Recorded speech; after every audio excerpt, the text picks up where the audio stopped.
We are just introducing something. We are launching, and then I think ile important ni what will happen after hii presa. Hiyo ndio kitu tunataka kuweka energy. So I'm here today to, first of all, asanteni sana for coming through. I don't take it for granted.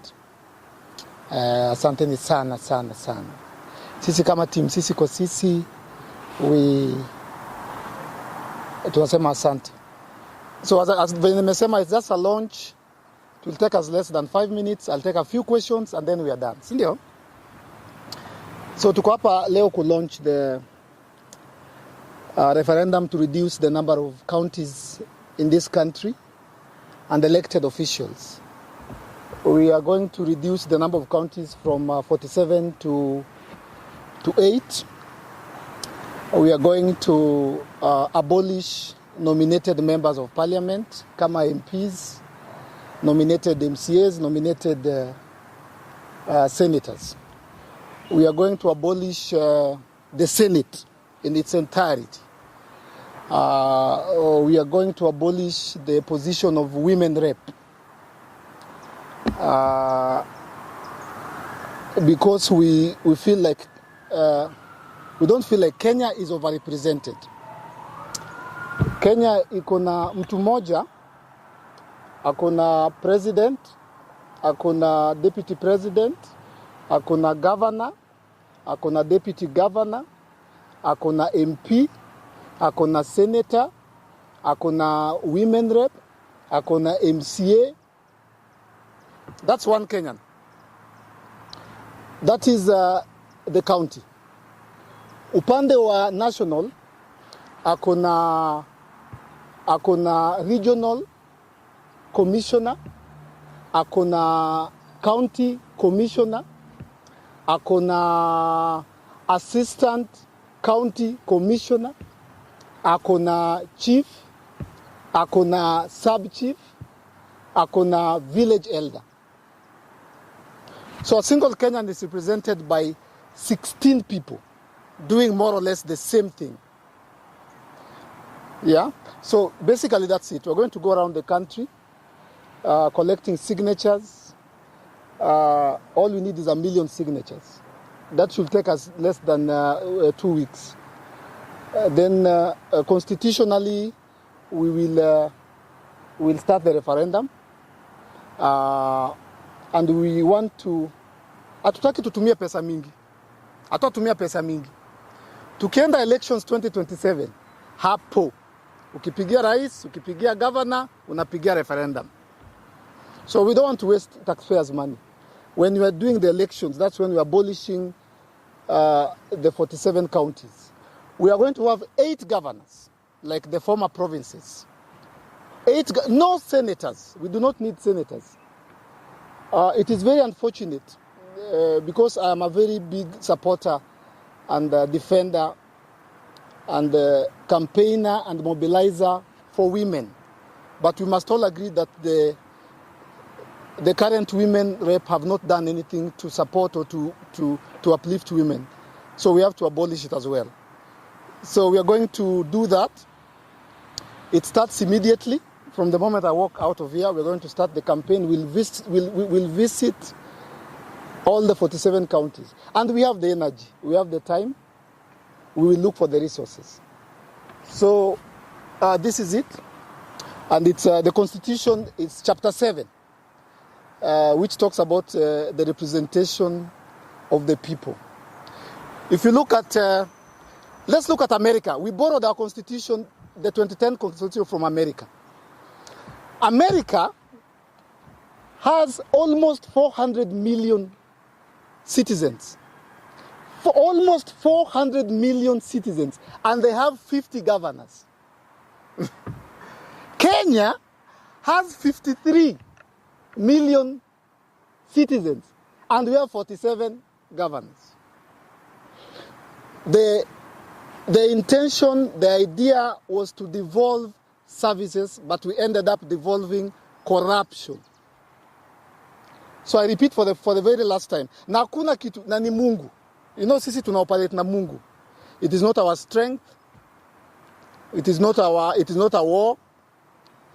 Sisi hakuna kitu, na mimi I can give my personal testimony. Hakuna kitu nishaisema kwa nchi na ikakosa kuwape. And I want you guys to be witnesses. We will not have the counties after the elections. We'll only have 8 counties. Remember these words. We will not have 47 counties in 2028. We'll have 8 governors, no senators, no women reps, no nominated members of parliament. You can take that to the bank. Because taxpayers are carrying the burden of paying for offices that are overlapping. Tuko na minister wa sports in the national executive. Tuko na minister wa sports kwa county. Tuko na minister wa environment huko juu. Tuko na minister wa environment. Environment ziko ngapi? Hizi miti ziko ngapi? Tuko na minister wa culture, heritage huko kwa nini? Kwa executive. CS. Ukienda Kisumu, Mombasa unapata tena kuna wa heritage. How many cultures do we have? We are overrepresented, and that is where the problem begins. So we are starting this today. Asanteni sana. So as team Sisi kwa Sisi, this is going to be our next action. Asanteni sana. Mungu awabariki. Hapo kwa pesa. Hapo wanaingizia pesa. We have to go too far to save this nation. We have to fix the nation nationally and in the county level. We have to change the narrative. We have these generations wanakuja. We have to root out corruption. And as I've told you, the intention was good. We were to devolve services. Yeah? But we devolve corruption. So what we are doing is very godly. We are just trying to ensure that every coin, yeah? CDF pia itaenda. Hata MCAs tutawaabolish. Hakuna kazi wanafanya. Na hizo CDF tuchukue tuweke free education, bro, it's possible. To abolish your CDF tuweke kwa education free primary, free secondary education. So what we are doing, plug, we are fixing what you know is wrong. It's like, I don't want to mention names. We are not politicking today. Politicking. It's not politics. Yeah? So I don't want to mention names, but you know what's happening in the counties? Kuna moja alinunua Fanta na 3 Fanta moja. Mwingine alibai wheelbarrow na 7 million wheelbarrow moja. Mwingine hapa mahali kuna land sijui ilifanya nini. So we know what's going on, yeah? So I hope nimekujibu ama at least nimeji-explain.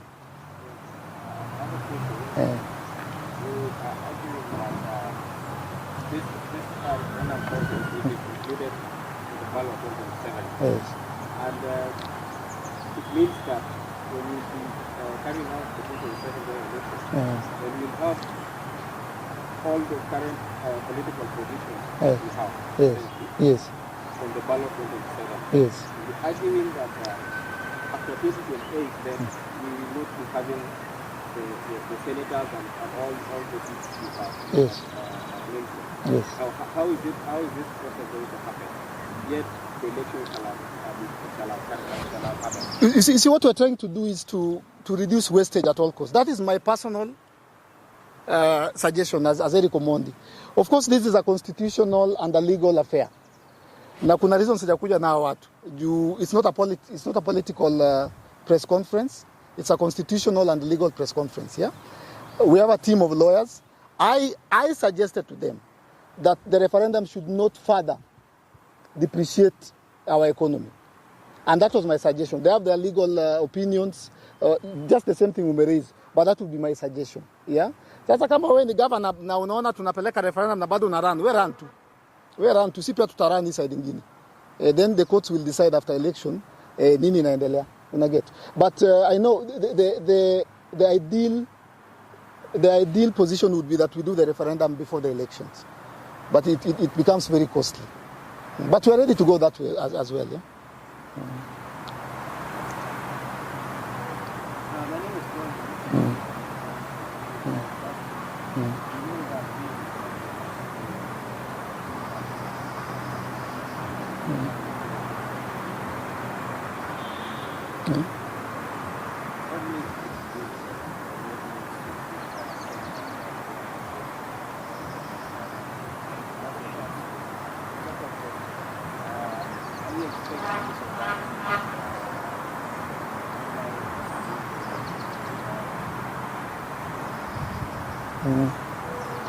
What makes this referendum different is what's currently going on. Kenyans are tired, Kenyans are angry, Kenyans are hungry, Kenyans are depressed, Kenyans are stressed, manyumba zimefungwa, school fees hazijalipwa, watoto wanalala njaa, watu wanajiua, majobs zimeisha. The nation is depressed as a unit, yeah? So, and if you ask me why the nation is depressed, it's because the funds that are meant to go into education, go into job creation, zimekuwa diverted to counties. And see, I was telling you, nilikuwa Baringo na jenga bridge. Nilifika Baringo kujenga bridge. Mimi nimefika na simiti. Tushaanza kujenga. Watu wa Baringo wanaanza kuargue amongst themselves. Kuna mama anakuja anasema ati Eric bwana MP ametufanyia mbaya sana. Ona venye bridge inakaa. Bwana wewe mama anamwambia sio MP, hii ni kazi ya governor. Msichana mwingine anasema si governor, hii ni kazi ya MCA. Mwingine anasema hapana, hii ni ya national government. Sema hapana, ni chief. Sasa ni kazi ya nani? Hiyo bridge najenga hatujui ni kazi ya nani. So I thought we have one person. Tukue na MP. Period. Sasa bridge isipojengwa wewe. Nikienda kwa MP atasema Eriko hiyo ni kazi ya MCA, hiyo ni village. Nikienda kwa MCA atasema hiyo ni nini? Ni governor amekataa. Nimefika Baringo hivi nikaambiwa protocol. Siwezi enda kwa hiyo bridge. Eriko umeenda kwa chief. Sema bado enda kwa chief kwanza usign kitabu. Na uambie chief unafanya nini hapa. Naenda naambia chief. Yeah? Sub chief ananituma kwa chief. Whose responsibility is the bridge? Is it the chief? Is it the MCA? Is it the governor? Is it the MP? Is it the senator? Hapo ndio pesa napotea. You cannot pinpoint one person. We are overrepresented. By 2020 hatutakuwa nao.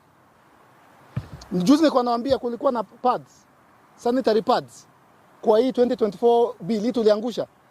Do you know who discovered that sanitary pads were being taxed in the finance bill? It was a young man, and it was Bernard. Sio Esther Passaris. Where were the women rep? It was a man who came and told us, Eriko, maze wana tax pads. Where were the women reps? Salaries. They won't be there in 2028. And we are going to find a way. You said it in support. We are supporting our sisters, our mothers, our grandmothers, but hawa wametuangusha. Hawa wanaenda. We'll have that discussion later on. Ya pili ni this referendum will be successful because of the current generation we are in. Yeah? Hapa peke yake niko na 11 million followers. Hapa tu kwa Instagram na 11 million followers. 11 million followers. I'm looking for 1 million signatures. Bro, hata leo afternoon takuwa na hizo signatures. I just need to post and say tupatane, hatuwezi patana Serena juu they don't do politics. Tupatane in Nyayo Stadium. We sign. Yeah? So basically that's it. 2 more questions then. No?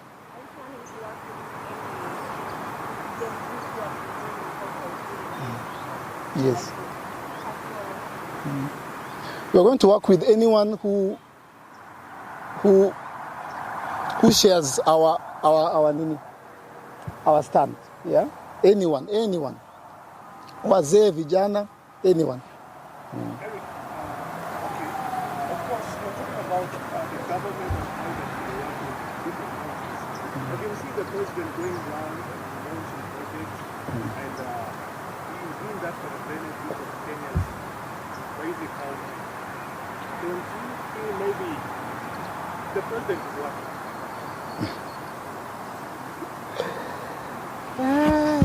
Serena, wanaanza kuuliza politics hapa. President is lucky. You know, the reason we're abolishing the Senate, because the work of the Senate is to what's the English word? To oversight. Oversight the governors. But there's a young man called Morara. Munamjua? One man, not two, who is doing that work on his own around the country. Sitaki kuongea siasa leo. Sitaki kuongea siasa leo. Wacha tufocus kwa hii. Sitaki kuongea siasa leo. We all know what's going on with what the president is launching. Mumshaiona. Mumeona huyo mama, hata mimi nishamtafuta. Huyo mama Mkisi, Mjaluo, Mkalenjin, Masai, huyo mama mpaka ni Mtanzania. So hiyo leo ataongelea leo. Hiyo iko na siku yake. Leo tunaongea historia hii.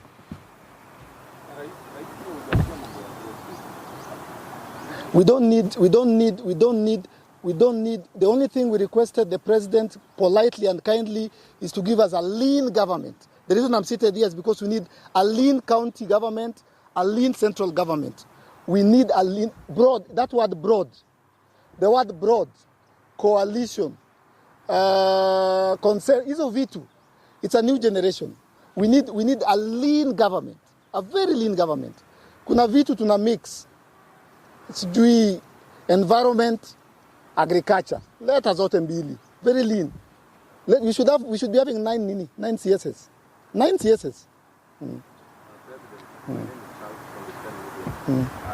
question is, do you see so many people have been asking to have this political agenda while they've been doing this one, secrecy and all that? We have a political agenda. And I'm calling upon every young man in this country to have a political agenda. Kenya is a political country. Your life, the birth of your child, your rent, your education, your food, how you are born and how you are buried is affected by the politics of this country. If you watch Kenyan news, story 1, story 2, story 3, story 4, story 5, back at sports, it's all politics. We must wake up as young people and be very political. If you're a young person, start thinking of yourself as a leader. Jione kama MCA, jione kama MP, jione kama president. Kuna generational change inakuja hapa mbele na inaanza saa hii. So we are very intentionally political, because tukinyamaza ndio wanatuumiza. Watu wanaenda kupiga kura, wewe upigi kura. Watu wanachukua kura, wewe uchukui kura. Ha? Watu wengine wakishangia kwa ofisi, unaenda pale parliament, unaanza kushutiwa, unapigwa tear gas. Hakuna tear gas tunahitaji ama watu kushutiwa, ni kura. I'm calling upon every young person.